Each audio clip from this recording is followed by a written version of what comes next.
Hello साथियों, welcome to royal study. दोस्तों, आज की इस वीडियो में मध्य प्रदेश जेल प्रहरी फॉरेस्ट गार्ड की स्पेशल वैकेंसी के लिए आपकी हम नई क्लास हमारे जीके की लेकर आ चुके हैं। बिल्कुल न्यू एंड फ्रेश कंटेंट आपके लिए लेकर आए हैं। इससे पहले हम इसका पार्ट 1 आपको दे चुके हैं, जिसकी लिंक यहाँ पर हम आई बटन पर आपको दे देंगे, जहां से क्लिक करके आप देख लीजिएगा। हमने प्लेलिस्ट आपके लिए बना दी है। हमारी सेकंड क्लास ही रहेगी। इसमें हम बिल्कुल new and fresh questions cover करेंगे जीके के, जो रिसेंटली आपके एग्जाम में पैटर्न जो फॉलो हो रहा है, सेम उसी पैटर्न के क्वेश्चंस आपको देखने को मिलेंगे। और ये जो क्वेश्चंस है आप अच्छे से कवर कर लीजिएगा, क्योंकि सीधे सीधे क्वेश्चन यहाँ से कॉपी आपके हो रहे हैं। पटवारी में भी काफी सारे क्वेश्चंस पूछे गए। क्लियर है? जो कि आपने फर्स्ट पार्ट देखा है, तो सारी चीजें आपको पता ही है। अब फाइनली स्टार्ट करते हैं बिना टाइम वेस्ट किए। इस वीडियो की पीडीएफ आपको बता दें, हमने फर्स्ट पार्ट की जो पीडीएफ है ये टेलीग्राम पर डाल दिए। और अगर आपने चेकआउट नहीं किया है तो टेलीग्राम को ज्वाइन कर लीजिएगा, जिसके डिस्क्रिप्शन में लिंक हमने डाल दिए। तो पहला पार्ट साइंस का और जीके का हिंदी का इनकी पीडीएफ डाल दिए टेलीग्राम पर, आप जाकर डाउनलोड कर सकते हैं। इसके अलावा सेकंड पार्ट की पीडीएफ भी आपको वहीं पर मिल जाएगी। क्लियर है? ये हमारा जेल प्रहरी की स्पेशल जो टेस्ट सीरीज है, इसमें भी ये पीडीएफ हमने डाल दी है, तो आप चेकआउट जरूर करिएगा। आगे की जो पीडीएफ है ये आपको इसी कोर्सेस में मिलेगी, इसी टेस्ट सीरीज में मिलेगी, जो कि बिल्कुल फ्री ऑफ कॉस्ट आपका रहेगा। देखिए गाइस, हमारी जेल प्रहरी फॉरेस्ट गार्ड की स्पेशल टेस्ट सीरीज है, और ये बिल्कुल नए पैटर्न पर और नया जो कंटेंट है उसी पैटर्न पर आधारित है, बिल्कुल नए पैटर्न पर। तो आपने अगर चेकआउट नहीं किया इसका डेमो, तो जरूर से चेकआउट करिएगा, काफी हेल्पफुल आपके लिए रहेगा। क्लियर है? और डेमो चेकआउट करने के साथ साथ गाइस, इतना ज्यादा कंटेंट यहाँ पर डाला है कि आप बड़े आराम से इसकी तैयारी घर बैठे अपने ही इसी टेस्ट सीरीज के माध्यम से कर सकते हैं। इतना ज्यादा कंटेंट आपको इसमें मिल जाएगा। ये हमारी एमपीएसआई की स्पेशल टेस्ट सीरीज है, ये एमपीपीएससी की स्पेशल टेस्ट सीरीज है। इसके अलावा हमारी ईबुक है 2023 की मध्य प्रदेश करंट अफेयर की, ये 2022 की और ये 2021 की अवेलेबल है। इन सभी की लिंक डिस्क्रिप्शन में आप एक बार जरूर से डेमो चेकआउट करिएगा। तो एप्लीकेशन को डाउनलोड करेंगे, कंप्लीट डिटेल आपको वहां पर मिल पाएगी। अब फाइनली बिना टाइम वेस्ट किए हम स्टार्ट करते हैं आज के हमारे सेकंड पार्ट को। गाइस, सेकंड पार्ट का हमारा फर्स्ट क्वेश्चन निकल कर आ रहा है, डॉक्टर राम कुमार वर्मा रिक्त स्थान नहीं थे। डॉक्टर राम कुमार वर्मा जो है ये क्या नहीं थे? तो ये देखिए, हिंदी साहित्य के इतिहास के लेखक थे। ये हिंदी साहित्य इतिहास के लेखक, कवि ये थे और नाटककार ये थे। ये सिंगर नहीं थे। तो सिंगर आपका यहाँ से एज करेक्ट आंसर रहेगा। ये सभी आपका गलत हो जाएगा, है ना। आपका जो करेक्ट आंसर रहेगा ये रहेगा ऑप्शन नंबर बी। ये पोएट थे, आपके कवि थे, और इसके अलावा नाटककार थे और हिंदी साहित्य इतिहास के लेखक थे ये। इसके अलावा ये गायक नहीं थे। आपका करेक्ट आंसर रहेगा। गाइस, थोड़ी सी चीजें हम कवर करें डॉक्टर राम कुमार वर्मा के बारे में। तो देखिए, ये हिंदी के कवि थे और इसके अलावा इन्हें अभिनय, नाटक और अपने कई जो संकलन है, काफी सारे संकलन इन्होंने प्रकाशित किए हैं वैसे तो, पर इनका सबसे ज्यादा जो चर्चित है वो हम आपको एक बार बता दें। देखिए, रंगमंच जो है इनका काफी अच्छा साबित हुआ है, और इनकी काफी सारी जैसे कि रेशमी ताई, पृथ्वीराज की आंखें, कौमुदी महोत्सव हो गया, आपका दीपदान हो गया, सर्वश्रेष्ठ जो कि आपको देखने को मिलता है, नोमन की बुलंदियां आपका हो गया, है ना। इसके अलावा राजा रानी जिस सीता हो गया। तो ये कुछ ऐसी इनकी रचनाएं या फिर इनके ये जो नाटक हैं ये काफी ज्यादा चर्चित रहे हैं। इसके अलावा गाइज 1963 ये डेट आप याद रखिएगा, 1963, है ना। हिंदी साहित्य की और देखिए शिक्षा और साहित्य में की श्रेणी में बेसिकली इनको 1963 में, 1963 में पद्म जो श्री है, देखिए पद्म श्री नहीं, पद्म भूषण, पद्म भूषण इनको दिया गया। कब दिया गया? ये दिया गया 1963 में, आप याद रखिएगा। और इसके अलावा उनकी जो नैतिकता है इनके बारे में अगर हम बात करें तो ये महात्मा गांधी जी से प्रभावित थी। 1963 में पद्म भूषण से इनको सम्मानित किया गया। आइए थोड़ी सी और आगे बढ़ते हैं और अगले क्वेश्चन को कवर करते हैं। क्वेश्चन हमारा नेक्स्ट है, कांग्रेस के बारे में निम्नलिखित कथनों पर विचार करें और असत्य को आपको बताना है। तो कांग्रेस के बारे में निम्न पर विचार कर गलत जो पॉइंट है वो आपको बताना है। 1907 में कांग्रेस नरमपंथी और चरमपंथी में विभाजित हो गई। 1915 में कांग्रेस का पुनर्मिलन हुआ था। भारतीय राष्ट्रीय कांग्रेस की स्थापना दिसंबर 1886 में बॉम्बे में हुई थी। हमसे गलत पूछा है। और बाल गंगाधर तिलक एक चरमपंथी नेता थे। क्लियर है? अब देखिए, यहाँ से हमसे असत्य पूछा है यानी गलत पूछा है, और गलत जो आपको दिखाई दे रहा है ये आपको क्लियरली दिखाई दे रहा है। देखिए, इसकी स्थापना जो हुई थी ये 28 दिसंबर को हुई थी और 1885 में हुई थी, और यहाँ पर आपको 1886 दे रखा है। तो यही पॉइंट आपका गलत हो जाएगा, यानी इस क्वेश्चन में हमसे गलत ही पूछा है। तो इसका करेक्ट आंसर इस क्वेश्चन का ऑप्शन नंबर सी के साथ में चला जाएगा। क्लियर है? ये सी ऑप्शन इसका करेक्ट आंसर आपका रहेगा। अब हम बात करें भारतीय राष्ट्रीय कांग्रेस की, तो भारतीय राष्ट्रीय जो कांग्रेस है इसकी स्थापना हुई है 28 दिसंबर को 1885 को, 28 दिसंबर 1885 को। और इसका जो पहला अधिवेशन हुआ था ये आपका बंबई में हुआ था। बंबई, अभी वर्तमान में मुंबई के नाम से जाना जाता है बंबई। कलकत्ता हाईकोर्ट के बैरिस्टर थे व्योमेश चंद्र बनर्जी, उनकी अध्यक्षता में ये हुआ था पहला अधिवेशन। तो क्वेश्चन पूछा है कि कांग्रेस का पहला अधिवेशन किसकी अध्यक्षता में हुआ था? तो व्योमेश चंद्र बनर्जी की अध्यक्षता में हुआ था। कलकत्ता हाईकोर्ट के बैरिस्टर ये थे, और मुंबई यानी बंबई में पहला हुआ था ये। क्लियर है? इसके अलावा भारत की आज़ादी तक ये जो है भारतीय राष्ट्रीय कांग्रेस सबसे बड़ी और प्रमुख भारतीय जन संस्था मानी जाती थी, और इसके बाद में स्वतंत्रता आंदोलन में केंद्रीय और निर्णायक जो प्रभाव था इसने छोड़ा था। तो आप देख लीजिएगा, काफी इंपॉर्टेंट डिटेल यहां से निकल कर रही है, और सेम पैटर्न आपके एग्जाम में फॉलो ये हो रहा है। क्लियर है? एप्लीकेशन को डाउनलोड कर लीजिएगा, कंप्लीट नोट्स वगैरह आपको मिल जाएंगे। टेलीग्राम को भी आप ज्वाइन कर लीजिएगा। नेक्स्ट क्वेश्चन हमारा निकल कर आ रहा है। देखिए, अगला जो क्वेश्चन निकल कर आ रहा है, क्वेश्चन है आपका, निम्नलिखित में से कौन कैबिनेट मिशन की योजना की विशेषता नहीं है? यानी निम्न में से कौन कैबिनेट मिशन योजना की विशेषता नहीं है? क्लियर है? देखिए, यहां से हमारा जो करेक्ट आंसर जाएगा हम पहले पढ़ते हैं। मुस्लिम लीग ने 29 जुलाई 1946 को कैबिनेट मिशन योजना की स्वीकृति को वापस लेते हुए एक प्रस्ताव पारित किया था, है ना। विशेषता कौन सी नहीं है ये पूछा है। संघीय सरकार रक्षा विदेशी मामलों में संचार से निपटेगी। भारत ब्रिटिश प्रांतों और भारतीय राज्यों का एक संघ होगा। रियासत संघ के सीधे नियंत्रण में होगी। तो ये कैबिनेट मिशन की योजना की विशेषता नहीं है, वो बताना है कि कौन सी विशेषता नहीं है। ये जो लास्ट ऑप्शन आपको दिखाई दे रहा है, रियासत संघ के सीधे नियंत्रण में होगी, ये आपका इसका एज ए करेक्ट आंसर रहेगा, यानी ये इसकी विशेषता नहीं है। क्लियर है, बाकी सभी इसकी विशेषता है। देखिए कैबिनेट मिशन क्या है, तो कैबिनेट मिशन जो है ये बेसिकली एक 3 मंत्रियों या 3 मंत्रियों से बना हुआ, एक इंग्लैंड के 3 कैबिनेट मंत्री थे उनसे बना हुआ एक मिशन था ये। और इसका जो मुख्य उद्देश्य था कैबिनेट मिशन का, ये ब्रिटिश सरकार से भारतीय नेतृत्व को शक्ति हस्तांतरित करना था। क्या करना था? ब्रिटिश सरकार से भारतीय नेतृत्व को शक्ति हस्तांतरित करना था। और कैबिनेट मिशन ने अविभाजित भारत की सिफारिश की और एक अलग पाकिस्तान के लिए मुस्लिम जो लीग की मांग थी उसको रद्द कर दिया था। कैबिनेट मिशन की बात करें तो देखिए 1946 को इंग्लैंड के प्रधानमंत्री एटली ने घोषणा की थी कैबिनेट मिशन की 1946 में। और कैबिनेट मिशन जो है ये 3 कैबिनेट मंत्रियों से बना है। इनके नाम आप ध्यान रखिएगा। एक का नाम है Pethick Lawrence, Sir Stafford Cripps और अलेक्जेंडर। ये तीनों थे, इनके तीनों के नाम आपके पूछे जाते हैं। क्लियर है, याद रखिएगा। कैबिनेट मिशन के जो प्रस्ताव थे उनको भी आप एक नजर देख लीजिएगा। इसका जो पहला प्रस्ताव था ये था कि एक शासक पाकिस्तान की मांग को रद्द कर सकता है। इसके अलावा और भी इसका जो प्रस्ताव था जैसे कि प्रांतीय स्वायत्तता और अवशिष्ट शक्तियां। इसके अलावा केंद्र सरकार केवल रक्षा विदेशी मामलों में संचार के प्रभारी होंगी। इस तरह से काफी सारे प्रावधान या प्रस्ताव यहाँ पर रखे गए थे। अगले क्वेश्चन की ओर आगे बढ़ते हैं। क्वेश्चन हमारा निकल कर आ रहा है नेक्स्ट। भारतीय कृषि अनुसंधान परिषद के अनुसार भारत में कितने प्रकार की मिट्टियां पाई जाती है? तो भारतीय कृषि अनुसंधान परिषद के अनुसार भारत में जो मिट्टियां पाई जाती है ये 8 प्रकार की मिट्टियां भारत में पाई जाती हैं। क्लियर है, 8 प्रकार की मिट्टियां पाई जाती है भारतीय कृषि अनुसंधान परिषद यानी ICAR के द्वारा। क्लियर है, और इनकी उत्पत्ति, रंग, संरचना और स्थान, इनके आधार पर अलग अलग प्रकार की में वर्गीकृत इनको किया गया है। बेसिकली 8 भागों में इनको वर्गीकृत किया गया है, 8 श्रेणियों में। अब ये 8 श्रेणी कौन कौन सी है आप एक नजर देख लीजिएगा। मैं आपको बता दूं, देखिए 8 श्रेणियां कौन कौन सी है।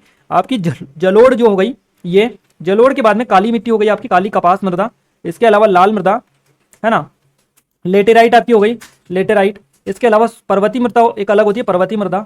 शुष्क मृदा या मरुस्थलीय मृदा जिसको बोला जाता है। एक क्षारीय और लवणीय मृदा होती है, और एक होती है पिटमयी या दलदली मृदा जिसको दलदल मृदा भी बोला जाता है। तो इस तरह से टोटल 8 प्रकार की मिट्टियां पाई जाती हैं। अगला क्वेश्चन निकल कर आ रहा है हमारा, क्वेश्चन है हमारा, देखिए नेक्स्ट क्वेश्चन है, निम्नलिखित में से कौन कर्नाटक संगीत की त्रिमूर्ति का अभिन्न अंग नहीं है? निम्नलिखित में से कौन कर्नाटक संगीत की त्रिमूर्तियों का अभिन्न अंग नहीं है? आपका जो करेक्ट आंसर रहेगा, देखिए श्याम त्रासदी वेंकटी, मुथुस्वामी दीक्षितार और त्यागराज।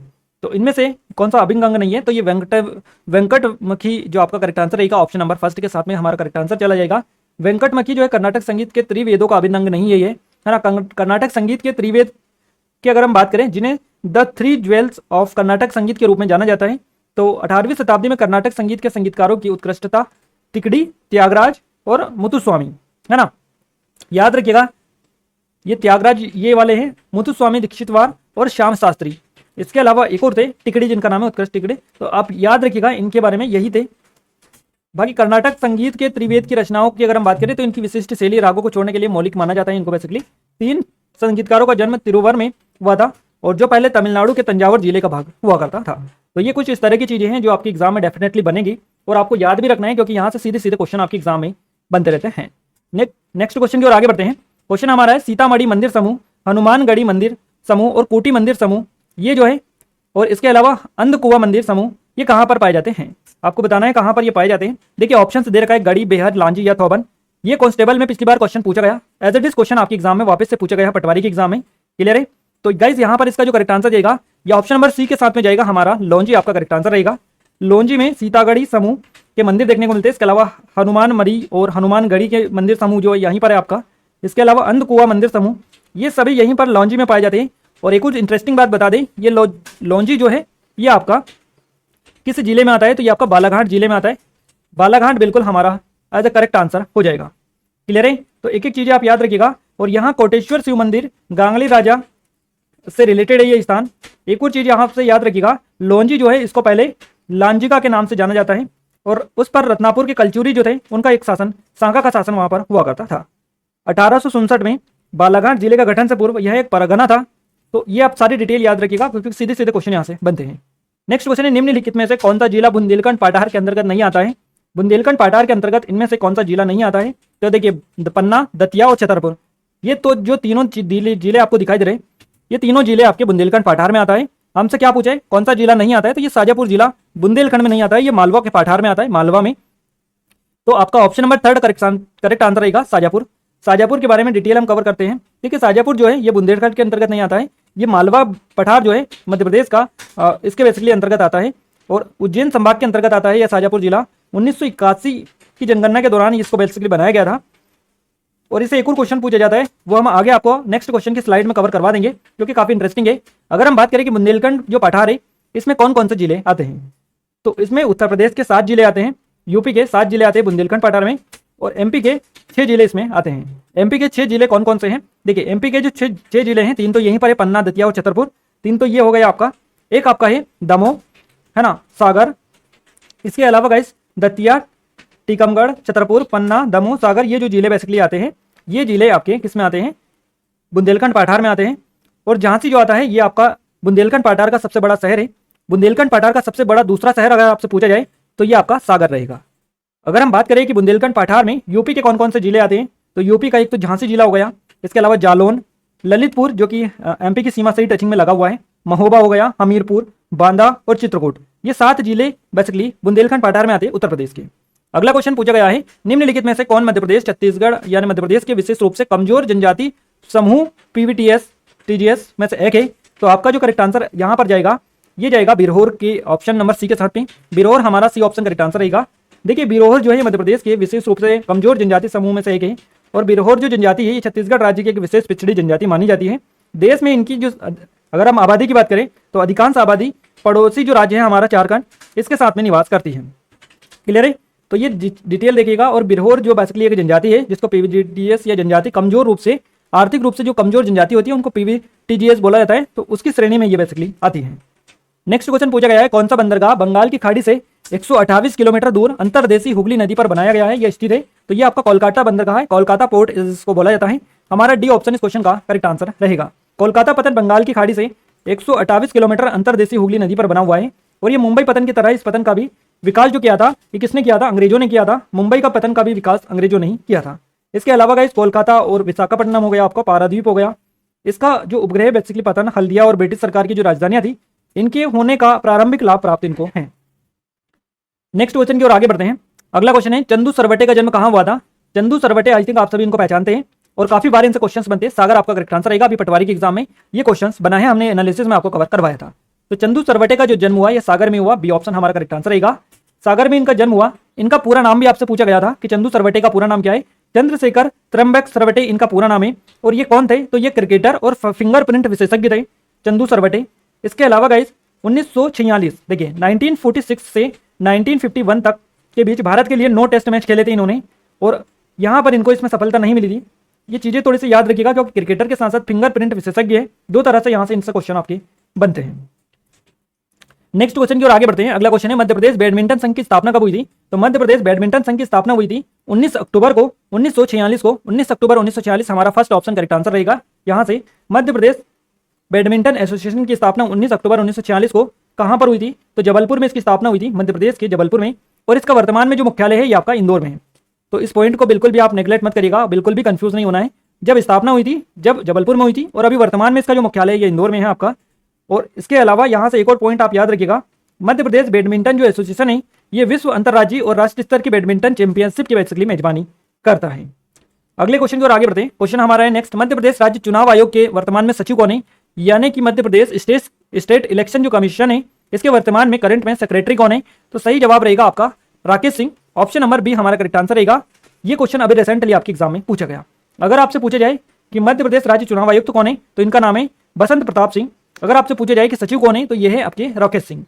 और अभी कुछ टाइम पहले ही ये बनाए गए हैं 2022 में, तो इनके बारे में याद आप रखिएगा। इसके अलावा अगर हम बात करें निर्वाचन आयोग की, तो देखिए इसके कुछ आर्टिकल है उसके बारे में आपसे एग्जाम में क्वेश्चन बार बार पूछे जाते हैं। अनुच्छेद इससे रिलेटेड है आपका 243 है, 243 के और 243 जेड ए, ये जो आर्टिकल है बेसिकली चुनाव आयोग से संबंधित है। इसके अलावा 324 जो आर्टिकल है ये इससे भी इसका संबंध है। तो संविधान बेसिकली भारत का जो संविधान है राज्य निर्वाचन आयोगों की शक्ति का निर्माण और सुरक्षा सुनिश्चित करता है इन तीनों आर्टिकल के आधार पर। अगला क्वेश्चन पूछा गया है, निम्नलिखित में से किसने ऑस्ट्रेलियन ओपन 2021 पुरुष एकल का खिताब जीता। तो ये पुरुष एकल का जो खिताब जीता है ये नोवाक जोकोविच ने जीता है। नोवाक जोकोविच सी ऑप्शन करेक्ट आंसर रहेगा। पुरुष एकल का आपसे पूछा गया है। अगर आपसे पूछा जाता है कि महिला एकल का खिताब किसने जीता है तो नाओमी ओसाका आपका ऐसे करेक्ट आंसर रहेगा। क्लियर है। एक और क्वेश्चन यहां से पूछा जाता है कि जो नोवाक जोकोविच ने ऑस्ट्रेलियन ओपन 2021 पुरुष एकल का खिताब जीता और किसको हराकर ये जीता है, तो मेदवेदेव को हराकर जीता है। डेनियल मेदवेदेव को हराकर ये खिताब इन्होंने अपने नाम किया है और ये ऑस्ट्रेलियन ओपन का उनका 9वां खिताब है। कुल मिलाकर उनका 18वां बड़ा खिताब ये था। बेसिकली ये जो ऑस्ट्रेलियन ओपन 2021 कहां पर आयोजित हुआ था, तो ये जो आयोजित हुआ था मेलबर्न पार्क में खेला गया था। और कब खेला गया था? 8 से 21 फरवरी 2021 के बीच में ये टेनिस टूर्नामेंट बेसिकली खेला गया था। अगले क्वेश्चन की ओर आगे बढ़ते हैं। क्वेश्चन हमारा नेक्स्ट है, निम्नलिखित में से किस भाषा में गौतम बुद्ध ने अपना पहला उपदेश दिया था या अपना उपदेश दिया था? तो गौतम बुद्ध ने अपना जो उपदेश दिया था ये दिया था पाली भाषा में। पाली हमारा फर्स्ट ऑप्शन करेक्ट आंसर रहेगा। गौतम बुद्ध ने अपने व्याख्यान और अपनी शिक्षा में पाली भाषा का प्रयोग किया था। इसके अलावा पुजारी और पंडितों द्वारा बोली जाने वाली एक शिक्षित भाषा है ये पाली। पाली के साथ ही प्राकृत थे इस अवधि के समय और दौरान आम जनता की भाषा बेसिकली ये मानी जाती है। इसके अलावा एक सबसे फेमस है इनकी त्रिपिटक। ये त्रिपिटक जो है ये पाली भाषा में थे। बुद्ध का जो प्रारंभिक नाम था ये क्या था? अगर इस तरह से क्वेश्चन बने, सिद्धार्थ इनका पूरा प्रारंभिक नाम था। इसके अलावा इनसे और कई सारे क्वेश्चंस बनते रहते हैं कि बुद्ध ने पहला उपदेश कहां पर दिया था, तो ये सारनाथ में दिया था। इसके अलावा कौसाम्बी क्या है? तो कौसाम्बी वह स्थान है जहां पर बुद्ध ठहरे थे और ज्ञान प्राप्ति के 6ठे और 9वें वर्ष में उन्होंने उपदेश यहां पर दिया था। कुशीनगर के बारे में भी क्वेश्चन बनता रहता है। तो कुशीनगर में 1 साल के वृक्ष के नीचे उनकी जो है मृत्यु हुई थी। तो इस थोड़े से पॉइंट आप क्लियर कर लीजिएगा, यहां से आपके एग्जाम में सीधे सीधे क्वेश्चन बनते हैं। अगला क्वेश्चन है आपका, मध्य प्रदेश उच्च न्यायालय के मुख्य न्यायाधीश के रूप में किसके कार्यकाल के दौरान इंदौर खंडपीठ को भारत के राष्ट्रपति द्वारा उच्च न्यायालय की खंडपीठ घोषित किया गया था? मध्य प्रदेश के उच्च न्यायालय के मुख्य न्यायाधीश के रूप में किसके कार्यकाल के दौरान, यानी उच्च न्यायालय के मुख्य न्यायाधीश आपसे पूछा है कि कौन से मुख्य न्यायाधीश के कार्यकाल के दौरान में इंदौर खंडपीठ जो थी ये उच्च न्यायालय की खंडपीठ बेसिकली घोषित की गई थी। तो आपका जो करेक्ट आंसर यहां से रहेगा, ये हमारा करेक्ट आंसर हो जाएगा option number B, justice PK Dikshit. आपका option number B correct answer रहेगा। देखिए न्यायमूर्ति थे उस टाइम पर पीके दीक्षित और इंदौर उच्च न्यायालय के मुख्य न्यायाधीश के कार्यकाल के दौरान भारत के राष्ट्रपति द्वारा इंदौर खंडपीठ को एक खंडपीठ घोषित किया गया था, है ना। तो याद रखिएगा मार्च 1959 को वर्तमान भवन था इंदौर में खंडपीठ की स्थापना की गई थी और यहाँ केवल 4 न्यायाधीशों के साथ में काम शुरू हुआ था। तो क्वेश्चन इस तरह से भी पूछा गया है आपके कांस्टेबल के एग्जाम में कि इंदौर जो खंडपीठ की स्थापना हुई थी ये कितने न्यायाधीशों के साथ में शुरू हुई थी या कार्य शुरू हुआ था? 4 न्यायाधीशों के साथ में ये हुआ था। अगला क्वेश्चन पूछा गया है, शाजापुर को किस वर्ष जिला घोषित किया गया था? तो शाजापुर को जिला घोषित किया गया था 1904 को। ऑप्शन नंबर डी हमारा करेक्ट आंसर रहेगा। शाजापुर को 1904 में जिला बनाया गया और शाजापुर की जो पहचान हुई थी ये शाहजहां के समय पे हुई थी और शाहजहां के सम्मान में ही इस जिले का नाम शाहजहांपुर बेसिकली रखा गया है। आज हम इसको शाजापुर बोलते हैं पर पहले ये शाहजहांपुर हुआ करता था। क्लियर है। इसके अलावा इस स्थान को खानकार खेड़ी या खानकारा खेड़ी के नाम से भी जाना जाता है शाजापुर को। इसके अलावा 1640 में मीर बीगो को कोतवाल के रूप में यहाँ पर नियुक्त किया था। उसने यहाँ पर श्री जगन्नाथ रावल के साथ 4 दिशाओं में 4 द्वार बेसिकली तैयार करवाए थे शाजापुर में। तो याद रखिएगा। और यहाँ पर बेसिकली जो शाहजहां इस क्षेत्र की प्राकृतिक सुंदरता को देखने के बाद में यहाँ पर उन्होंने अपनी फौज को रुकने का निश्चय या विश्वास दिलाया था। अगले क्वेश्चन की ओर आगे बढ़े, निम्नलिखित में से किस वर्ष विश्व बैंक का गठन हुआ था? विश्व बैंक का गठन यानी वर्ल्ड बैंक का जो गठन हुआ था ये बेसिकली अगर हम बात करें वर्ल्ड बैंक की तो ये हुआ था 1944 को 1944। आपका सी ऑप्शन करेक्ट आंसर रहेगा। विश्व बैंक अगर आपसे पूछे जाए कि किस तारीख भी पूछी जाए तो आप याद रखिएगा जुलाई 1944 में इसकी स्थापना हुई थी। ये इसको बनाया गया था। इसका मुख्यालय यानी हेडक्वार्टर कहाँ पर है? तो वाशिंगटन डीसी अमेरिका में इसका हेडक्वार्टर है आपका।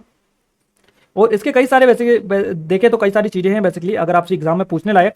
बट मैं आपको बता दूं विश्व बैंक जो है एक अंतर्राष्ट्रीय वित्तीय संस्थान है और ये पूंजीगत और परियोजना जो होती है पूंजीगत परियोजना उनको आगे बढ़ाने के उद्देश्य से निम्न और मध्य दोनों आय वाले देशों की सरकार को ऋण और अनुदान प्रदान करने का काम करती है। तो ये विश्व बैंक का काम है। कुछ अन्य संगठन हैं जैसे कि आपका हो गया कुछ अन्य संगठन जैसे कि नेशनल इंटरनेशनल लेवल के उनके मुख्यालय हम आपको कवर करवा दें क्योंकि सबसे ज्यादा क्वेश्चंस बनते हैं। अगर आपसे पूछे जाए कि यूनेस्को का मुख्यालय कहाँ पर है तो यूनेस्को का आप सभी को पता होना चाहिए पेरिस फ्रांस में इसका मुख्यालय है। यूनिसेफ का कहाँ पर है? तो यूनिसेफ का आपका न्यूयॉर्क में है। WHO का जेनेवा स्विट्जरलैंड में है। UNDP का आपका न्यूयॉर्क में है। सार्क देशों का जो मुख्यालय है ये आपका काठमांडू नेपाल में है। और ब्रिक्स का कहाँ पर है? तो संघाई चीन में है। इस तरह से क्वेश्चन आपके बनते रहते हैं। विश्व आर्थिक मंच की बात करें तो कोलोन स्विट्जरलैंड में इसका हेडक्वार्टर है, याद रखिएगा। अगला क्वेश्चन पूछा गया है मितावली गांव के 64 योगिनी मंदिर के अंदर कितने छोटे कक्ष स्थित है? तो मितावली गांव के 64 योगिनी मंदिर के अंदर जो छोटे कक्ष है इनकी संख्या 64 है। 64 आपका करेक्ट आंसर रहेगा 64। ऑप्शन नंबर सी के साथ में करेक्ट आंसर रहेगा। देखिए 64 योगिनी मंदिर 170 फुट की त्रिज्या के साथ में एक गोलाकार बाहरी रूप से गोलाकार है और इसके आंतरिक भाग में 64 यानी 64 छोटे छोटे कक्ष हमें देखने को मिलते हैं। 64 योगिनी जो मंदिर है इसको मितावली या मितावली के नाम से जाना जाता है और ये मुरैना जिले के पड़ावली के पास मितौली गांव में देखने को मिलते हैं। अगर जिला पूछे जाए कि कौन से जिले में आता है तो मुरैना जिले में आता है आपका मितावली। क्लियर है। यहाँ से तो इतनी सारी चीज़ें आपके कवर हो चुकी हैं।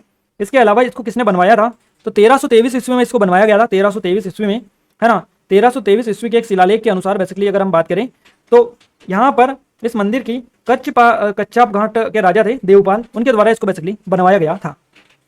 ये मुरैना जिले में आता है। एक और नाम इसका सबसे ज्यादा पूछा जाता है 7100 महादेव मंदिर के नाम से इसी 64 योगिनी मंदिर मुरैना को जाना जाता है। और लगभग 100 फीट ऊंची एक एकांती जो पहाड़ी है उस पर यह बेसिकली बना हुआ है, गोलाकार मंदिर है। नीचे खेती वाले भूमि का एक शानदार दृश्य प्रस्तुत करता है।